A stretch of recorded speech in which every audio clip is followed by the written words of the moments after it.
قسم کی بات ہے یہ جو سارا فلو پھیلا ہوا ہے نا. کل ہم بات بھی کر رہے تھے, ڈاکٹر شوبھا ہمارے ساتھ تھی, کھانسی نہیں ٹھیک ہو رہی, 2 ہفتے ہو گئے ہیں. نہیں 2 سے 2.5 ہفتے لگیں گے. 2.5 ہفتے لگیں گے ابھی مزید.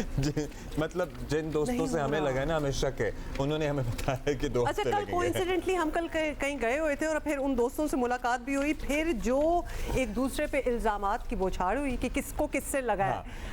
ابھی تک اس بات کا تعین نہیں ہو سکا, although بٹ یہ ریمپنٹ پھیلا ہوا ہے. ویسے ہم لوگوں نے نا ماسک استعمال کرنا چھوڑ دیا ہے بالکل across the country, across the city. آپ کرتی ہیں, میں نے ذرا کم کیا ہوا ہے, سو میرا خیال ہے کہ اگر ہم ماسک کی طرف دوبارہ واپس آئیں تو یہ بیماریاں کم پھیلیں. کمنگ بیک ٹو سیاسی صورتحال, مسلم لیگ نون, نہیں اس کا بیماری سے کوئی تعلق نہیں ہے. مسلم لیگ نون اور پیپلز پارٹی حکومت بنانے جا رہے ہیں. حالات پہلے بھی مشکل تھے مگر اس بار تو پی ڈی ایم پلس کو مشکلیں بھی پلس ہوں گی. پچھلے سال آپ کو پتہ ہی ہے پاکستان آئی ایم ایف کے ساتھ بڑی مشکل سے انگیج ہوا اور بڑی مشکل سے ڈیفالٹ سے بچا. فوری طور پر نیا پروگرام ہمیں فائنل کرنا ہے جس کے لیے سخت فیصلے بھی کرنا پڑیں گے. شہباز شریف الیکشن سے پہلے خود اس کا اعتراف کر چکے ہیں. میں اپنی ذاتی حیثیت میں ابھی آپ کو یہ کہہ سکتا ہوں کہ ہمیں فی الفور ایک اور پروگرام میں جانا ہوگا. شاہ زیب خاندان صاحب, اگر یہ ٹھہراؤ آیا 9 مہینے کا ہمیں ریسپائٹ ملا اور پاکستان کی اکانومی بچ گئی, ڈیفالٹ سے ہم بچ گئے, تو اگر ہمیں مزید پاکستان کی جو بنیادیں مستحکم کرنی ہے معاش کے حوالے سے, تو آپ اس کو پسند کریں نہ کریں, ہمیں ایک اور پروگرام کی طرف جانا ہوگا, استقامت دکھانی ہوگی اور ہمیں بڑے فیصلے کرنے ہوں گے. اکانومی کی ریسٹرکچرنگ, جو ڈیپ روٹڈ جو بیماریاں پھیل چکی ہیں, ان کو جڑ سے کاٹنا ہوگا. لیکن ایسا کچھ ہوا تو یہ آسان نہیں ہوگا کیونکہ عوام جو ہیں وہ پہلے ہی ریکارڈ مہنگائی کے بوجھ تلے دبے ہیں اور مزید سخت فیصلے عوام کی برداشت سے باہر ہوں گے, ہم ابھی آپ کو بتا رہے ہیں. اور پیپلز پارٹی پہلے شہباز شریف کی پوری اتحادی تھی, اس بار نیم اتحادی ہے. سب سے بڑھ کر حکومت کو ایجیٹیشن کی ماہر پی ٹی آئی جیسی ایگریسو اپوزیشن کا بھی سامنا ہوگا. جماعت اسلامی اور جمعیت علماء اسلام جیسی اسٹریٹ پاور رکھنے والی جماعتیں بھی نئی حکومت کو چیلنج دے رہی ہیں. It's going to be difficult. Parliament اپنی اہمیت کھو بیٹھا ہے اور جمہوریت اپنا مقدمہ ہار رہا ہے. لگتا ہے اب فیصلے ایوان میں نہیں میدان میں ہوں گے. مرکزی مجلس عاملہ نے 8 فروری 2024 کے انتخابی نتائج کو مجموعی طور پر مسترد کر دیا ہے. رات کو جو حکومت بنائی گئی یہ بھی قوم کے لیے کوئی نئی بات نہیں ہے.